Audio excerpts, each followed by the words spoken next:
Baik, kita mulai saja. Bismillahirrahmanirrahim. Assalamualaikum warahmatullahi wabarakatuh.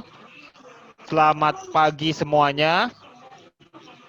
Akan kembali melanjutkan materi pembelajaran yang minggu lalu. Kalau minggu lalu sudah kita pelajari mengenai dampak positif dan dampak negatif globalisasi.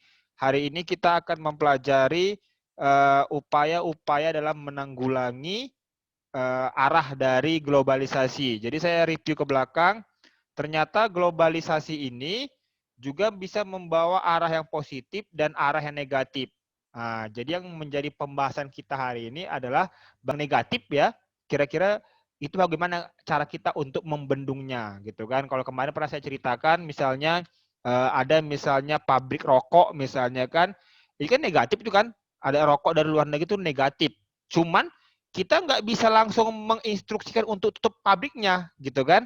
Nah, gimana caranya supaya misalnya kita tetap juga waspada, hati-hati, ya mungkin kita mengingatkan bahwa ya rokok itu berbahaya misalnya kan untuk kesehatan masing-masing. Oke, dilanjutkan mungkin kalau yang dampak negatifnya itu misalnya apa? Ya bisa aja misalnya kemarin tontonan film ya kan, film-film yang bernuansa negatif misalnya.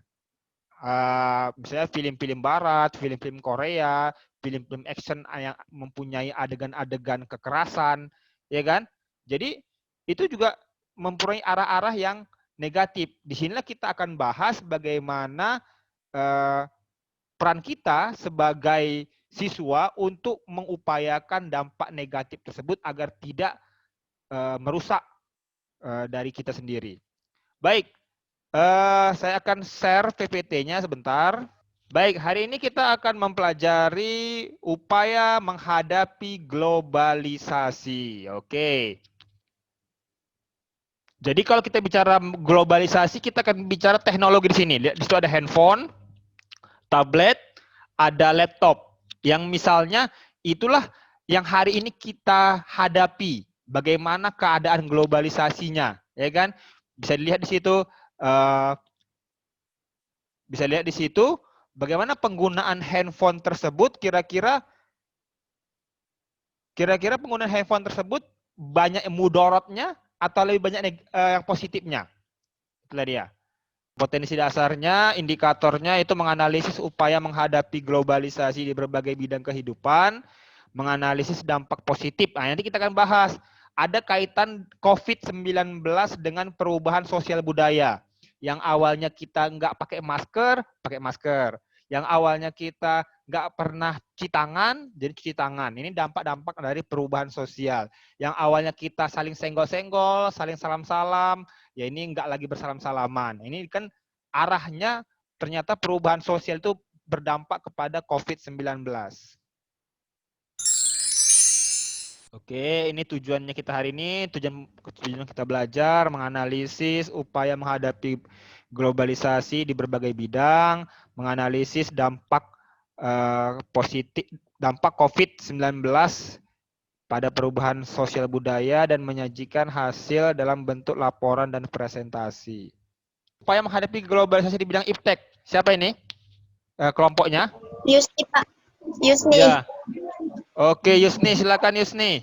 Coba analisis kira-kira kemarin apa hasilnya gitu. Cara menghadapi globalisasi pada bidang iptek yaitu dengan cara meningkatkan mutu manusia yang ada di Indonesia, berkompetensi dalam kemajuan iptek, meningkatkan kualitas atau mutu sumber daya manusia, selalu berorientasi ke masa depan. Iya, iptek itu singkatan dari ilmu pengetahuan dan teknologi, ya kan? Berarti kalau kita bicara iptek, kita akan bicara teknologi. Bagaimana teknologi di sini sebenarnya bagus untuk kegiatan kita sehari-hari, tapi juga mempunyai dampak yang negatif dan juga ada juga sih dampak yang positifnya. Upaya menghadapi globalisasi di bidang ekonomi. Berarti yang ketiga nih ya, kelompok yang ketiga. Siapa ini kelompok ketiga di bidang ekonomi? Saya, Pak. Nurul ya, kembali Nurul. Nah, coba kamu analisis dari kelompokmu, bagaimana upaya menghadapi globalisasi di bidang ekonomi? Dengan cara mencintai produk-produk dalam negeri, menyaring budaya asing sesuai dengan paduan nilai agama, memahami nilai-nilai kebangsaan dalam Pancasila, memprioritaskan pemulihan ekonomi, memasukkan kemajuan teknologi pembangunan, dan melakukan deregulasi dan debirokrasi. Oke, baik ya. Terima kasih Nurul, sangat bagus sekali ya informasi yang disampaikan. Ternyata bahasa singkatnya kalau di bidang ekonomi ini bagaimana kita bisa mempertahankan ini ya, mempertahankan produk-produk Indonesia asli. Jadi kalau di sini tadi ada nih, nampak dia di sini ya, batik. Batik ini produk Indonesia asli. Nah, jadi gimana caranya Indonesia tetap memakai gitu ya produk dalam negeri tanpa menghilangkan produk luar negeri. Misalnya ada jeans yang dikombinasikan dengan batik, kan lebih bagus juga gitu kan. Jadi kita nggak selalu pakai jeans, tapi juga ada batiknya juga gitu. Jadi barang yang ada di dalam negeri juga itu sangat dipergunakan, diupayakan sehingga tidak hilang dari peredaran. Nanti ini bisa berakibat kepada apa? Ini pekerjaannya nih. Kalau batik nggak ada yang beli, lama-lama pabrik batik tutup. Akhirnya apa? Ya kasihanlah orang yang bekerja. Jadi akhirnya mereka jadinya kena PHK. Itu yang kita tidak inginkan di globalisasi di bidang ekonomi. Coba kamu analisis bagaimana upaya menghadapi globalisasi di bidang budaya. Silakan Jenny. Baik Pak, ini upaya menghadapi globalisasi pada bidang budaya yaitu dengan cara tetap berpegangan teguh pada agama yang dianut dan adat istiadat masyarakat Indonesia.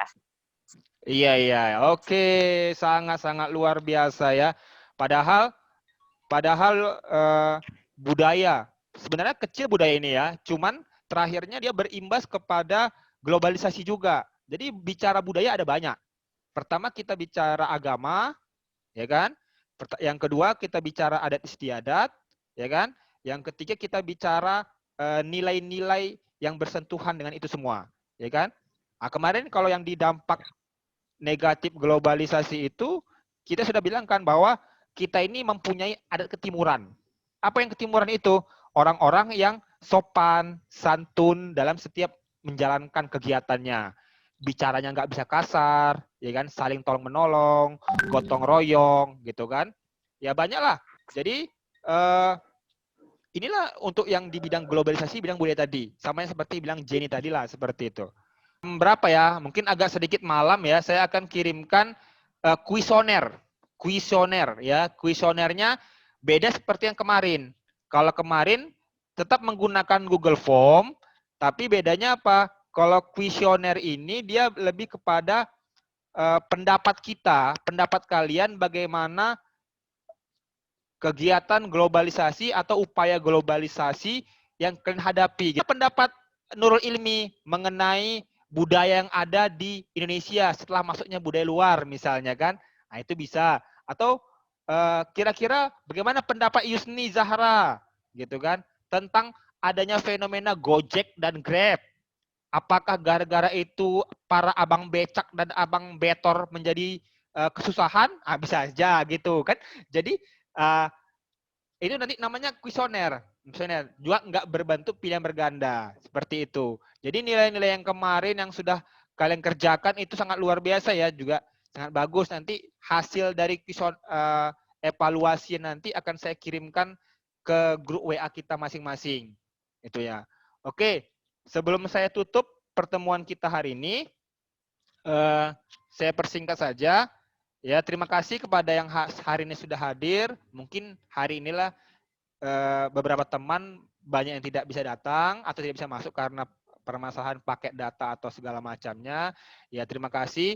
Jadi ini dapat nilai plus pribadi dari Bapak ya, sesudah terus instan bisa ikut di pembelajaran Bapak hari ini. Oke. Untuk yang berikutnya saya akan tutup. Billahi taufik wal hidayah. Assalamualaikum warahmatullahi wabarakatuh.